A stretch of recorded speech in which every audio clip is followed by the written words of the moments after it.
اردو کور کے معزز دوستوں، میں ہوں ماجد ملک اور آپ تمام دیکھنے اور سننے والوں کو السلام علیکم۔ میرے پاس کوئی آپشن نہیں بچا۔ میں مایوسی کی انتہا کو چھو رہا ہوں۔ اس کی آواز میں آنسوؤں کی نمی تھی۔ میں نے ٹیشو پیپرز کا ڈبہ اس کے سامنے رکھ دیا۔ اس نے 2 پیپرز کھینچے اور آنکھوں پر رکھ کر رونے لگا۔ انسان کی زندگی میں اکثر ایسے لمحات آتے ہیں جب اس کا رزق تنگ ہو جاتا ہے۔ اس کے تمام عزیز رشتہ دار اور دوست اس کا ساتھ چھوڑ دیتے ہیں اور زندگی کی خوشیاں پتوں کی طرح ایک ایک کر کے جھڑ جاتی ہیں اور وہ خود کو مکمل طور پر ہوپ لیس محسوس کرتا ہے۔ یہ میک اینڈ بریک کا لمحہ ہوتا ہے اور اس لمحے میں زیادہ تر لوگ ہمت ہار بیٹھتے ہیں۔ دنیا میں ہر سال 21 لاکھ لوگ خودکشی کرتے ہیں اور یہ 21 لاکھ لوگ مرنے سے قبل اسی قسم کی صورتحال کا شکار ہوتے ہیں۔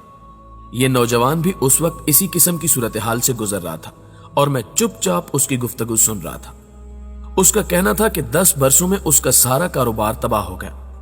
اس نے نوکری کے لیے کوشش کی مگر نوکری نہیں ملی۔ بیوی ناراض ہو کر میکے چلی گئی۔ بھائیوں نے اپنے دروازے بند کر دیے۔ والدین انتقال کر گئے۔ دوست ساتھ چھوڑ گئے۔ قرض داروں نے اس کی زندگی عذاب کر دی اور وہ خود دمے کا مریض ہو گئے۔ اس کا کہنا تھا کہ زندگی اس کے لیے موت سے بدتر ہو چکی ہے، چنانچہ اس نے اب مرنے کا فیصلہ کر لیا ہے۔ میں نے پوچھا، پھر تم میرے پاس کیوں آئے ہو؟ اس نے بتایا کہ وہ مرنے سے پہلے کسی کو اپنی کہانی سنانا چاہتا تھا۔ میں نے اس کا شکریہ ادا کیا اور اس کے بعد اس سے پوچھا، کیا تم نے تاریخ پڑھی ہے؟ اس نے ہاں میں گردن ہلا دی۔ میں نے پوچھا، کیا تم نے انبیاء کرام کا احوال پڑھا تھا؟ اس نے ہاں میں سر ہلا دیا۔ میں نے پوچھا، تم نے اس احوال سے کیا سیکھا؟ وہ حیرت سے میری طرف دیکھنے لگا اور ذرا سا سوچ کر بولا، کچھ خاص نہیں۔ میں نے عرض کیا، دنیا کے تمام نبی زندگی میں کسی نہ کسی مشکل وقت سے گزرے تھے۔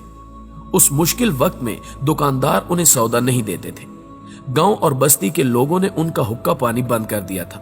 وہ کنویں سے پانی تک نہیں لے سکتے تھے اور ان کے سنگی ساتھی، عزیز رشتہ دار، حتیٰ کہ والدین تک نے ان کا ساتھ چھوڑ دیا تھا۔ اس مشکل وقت میں انبیاء کرام نے کیا کیا؟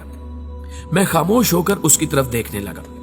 اس نے تھوڑی دیر سوچا، انکار میں سر ہلایا اور آہستہ سے بولا، I don't know۔ میں نے مسکرا کر سر ہلایا اور نرم آواز میں جواب دیا، ہجرت۔ انبیاء کرام نے اس مشکل وقت میں ہجرت کی تھی۔ وہ ایک بستی سے نکل کر دوسری بستی میں چلے گئے تھے اور اس ہجرت نے ان پر اللہ کے کرم کے سارے راستے کھول دیے تھے۔ وہ حیرت سے میری طرف دیکھنے لگا۔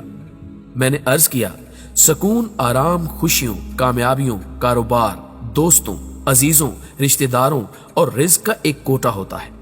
یہ کوٹا مختلف اوقات میں مختلف جگہوں پر ہوتا ہے۔ آپ جب کسی ایک جگہ مقیم ہوتے ہیں تو یہ کوٹا آہستہ آہستہ ختم ہونے لگتا ہے۔ آپ اس جگہ موجود اپنے حصے کا رزق کھا جاتے ہیں۔ آپ اپنے حصے کا سکون، آرام، خوشی، آسائش، کامیابی، کاروبار اور دوستی کنزیوم کر چکے ہوتے ہیں، جس کے بعد آپ بے روزگاری، معاشی بدحالی، ناکامی، غم، پریشانی، بے آرامی اور بے سکونی کا شکار ہو جاتے ہیں اور آپ اس کو اپنی بدنصیبی سمجھنے لگتے ہیں۔ آپ کو محسوس ہی نہیں ہوتا کہ آپ جس جگہ پر موجود ہیں وہاں آپ کے حصے کا کوٹا ختم ہو چکا ہے اور اب آپ جب تک خوشیوں کا نیا کھیت تلاش نہیں کریں گے اس وقت تک آپ کے مقدر کے دروازے نہیں کھولیں گے۔ وہ خاموشی سے سنتا رہا۔ میں نے عرض کیا، تم نے جانوروں اور پرندوں کو دیکھا ہے، یہ کیا کرتے ہیں؟ جب ایک چراگاہ ختم ہو جاتی ہے، جب ایک کھیت اجڑ جاتا ہے، جب کسی ایک چشمے کا پانی سوکھ جاتا ہے، جب کسی ایک جگہ سختی، مشکل یا قحط آتا ہے اور جب کسی ایک جگہ موسم میں شدت آتی ہے تو پرندے اور جانور کیا کرتے ہیں؟ یہ آگے کی طرف چل پڑتے ہیں۔ سائبیریا کے پرندے ہزاروں میل کا سفر طے کر کے یورپ، فلپائن اور آسٹریلیا کے ساحلوں پر اتر آتے ہیں۔ منگولیا کی ہرنیں پولینڈ پہنچ جاتی ہیں اور آسام کے شیر مظفر آباد آ جاتے ہیں، کیونکہ یہ زمینی حقائق کو انسانوں سے زیادہ سمجھتے ہیں۔ چنانچہ یہ سختی کے زمانوں میں اپنا دیس بدل لیتے ہیں۔ یہ نئی چراگاہیں اور نئے جنگل تلاش کر لیتے ہیں اور یوں مسرتوں کے نئے خزانوں تک پہنچ جاتے ہیں۔ اس دوران جب ان کے آبائی دیسوں کے حالات ٹھیک ہو جاتے ہیں، وہاں برفیں پگھل جاتی ہیں، قحط ختم ہو جاتے ہیں یا بیماریاں ختم ہو جاتی ہیں، تو یہ واپس اپنے ٹھکانوں کی طرف لوٹ جاتے ہیں اور یوں ان کی زندگی بھی قائم رہتی ہے اور ان پر خوشیوں اور مسرتوں کا سلسلہ بھی کھلا رہتا ہے۔ وہ خاموشی سے سنتا رہا۔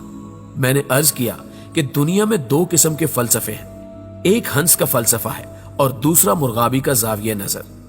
دنیا میں جب کوئی جوہر تالاب یا ندی سوکھتی ہے تو مرغابی فوراً نقل مکانی کر جاتی ہے، جبکہ ہنس اس سوکھی ندی، اس تالاب اور اس جوہر کے کنارے بیٹھا رہتا ہے۔ وہ کنارے پر بیٹھے بیٹھے بھوکا پیاسا مر جاتا ہے، اور تمہارا مسئلہ یہ ہے کہ تم ہنس کی طرح زندگی گزارنے کی کوشش کر رہے ہو۔ اس شہر میں تمہارے حصے کا رزق، خوشیاں، مسرتیں اور کامیابیاں ختم ہو چکی ہیں، لیکن تم یہ جوہر چھوڑنے کے لیے تیار نہیں ہو، چنانچہ تم ہنس کی طرح آہستہ آہستہ موت کی طرف بڑھ رہے ہو۔ اگر تم نے قدرت کے اتنے واضح سگنل کو نہ سمجھا تو تمہارا حشر بھی ہنس جیسا ہوگا، تم بھی کسی خشک چٹان پر مرے ہوئے پائے جاؤ گے۔ ناظرین گرامی، وہ حیرت سے میری طرف دیکھتا رہا۔ میں نے عرض کیا، تم نے اکثر ایسے لوگوں کی کہانیاں سنی ہوں گی جو حالات کے جبر کی وجہ سے خالی جیب کسی اجنبی ملک میں اتر گئے، اور اس پورے ملک، اس پورے شہر میں ان کا کوئی جاننے والا نہیں تھا، وہ اس شہر کی زبان سے بھی واقف نہیں تھے، لیکن پھر چند برس بعد وہ اس شہر کے رئیس ترین لوگوں میں شمار ہوتے تھے۔ اس شہر میں ان کے پاس بڑے بڑے فارم ہاؤسز، بڑے بڑے کارخانے، بڑے بڑے دفتر اور بڑے بڑے پلازے تھے۔ یہ لوگ ذاتی جہازوں کے مالک بنے اور دنیا بھر کی خوشیوں کے دروازے ان پر کھل گئے۔ کیسے؟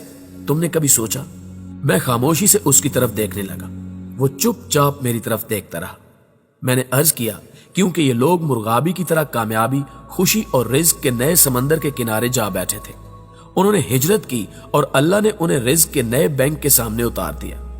میں نے عرض کیا، تم حالات کے جس جبر کا شکوہ کر رہے ہو، تم جسے مایوسی اور بدنصیبی سمجھ رہے ہو، وہ دراصل خوشیوں اور کامیابیوں کا نیا راستہ ہے۔ یہ قدرت کی طرف سے تبدیلی کے سگنلز ہیں، مگر تم ہنس بن کر قدرت کے ان سگنلز کو سمجھنے سے انکاری ہو۔ تم یقین کرو، تم ان سگنلز کو انڈرسٹینڈ کرنے میں جتنی تاخیر کرو گے، تمہاری فرسٹریشن اور ڈپریشن میں اتنا ہی اضافہ ہوگا۔ تم اپنے مقدر کے اجڑے ہوئے کھیتوں میں رزق تلاش کر رہے ہو، مگر یہاں سے تمہیں کچھ نہیں ملے گا۔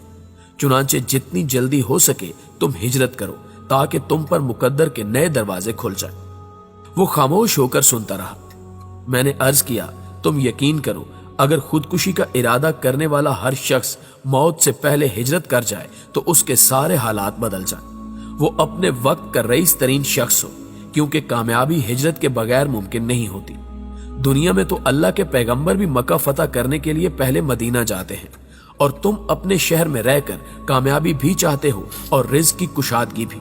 تم سے بڑا بے وقوف شاید اس دنیا میں اور کوئی نہیں ہے۔ جی تو پیارے دوستو، ہمیشہ کی طرح مجھے آج بھی پوری امید ہے کہ اس ویڈیو میں چھپا ہوا سبق آپ لوگوں نے ضرور سمجھ لیا ہوگا۔ اگر ویڈیو واقعی آپ کو اچھی لگے تو اسے لائک کرتے ہوئے اپنے دیگر دوستوں کے ساتھ بھی فیس بک اور واٹس ایپ پر ضرور شیئر کیجیے گا۔ نیز ویڈیو کے حوالے سے کمنٹ سیکشن میں کمنٹ کر کے اپنی آراء کا اظہار بھی ہمارے ساتھ ضرور کیجیے گا۔ اور چینل پر نئے شامل ہونے والے دوستوں سے گزارش ہے کہ اگر انہوں نے ابھی تک ہمارے اس چینل اردو کور کو سبسکرائب نہیں کیا تو پہلے سبسکرائب کرتے ہوئے ساتھ موجود گھنٹی کے بٹن کو بھی ضرور دبا دیں، تاکہ نئی معلوماتی ویڈیوز کا تسلسل برقرار رکھا جا سکے۔ جلدی حاضر ہوتے ہیں ایک نئی معلوماتی اور امید افزا ویڈیو کے ساتھ۔ تب تک اپنا اور اپنے پیاروں کا ڈھیر سارا خیال رکھیے گا۔ اللہ نگہبان۔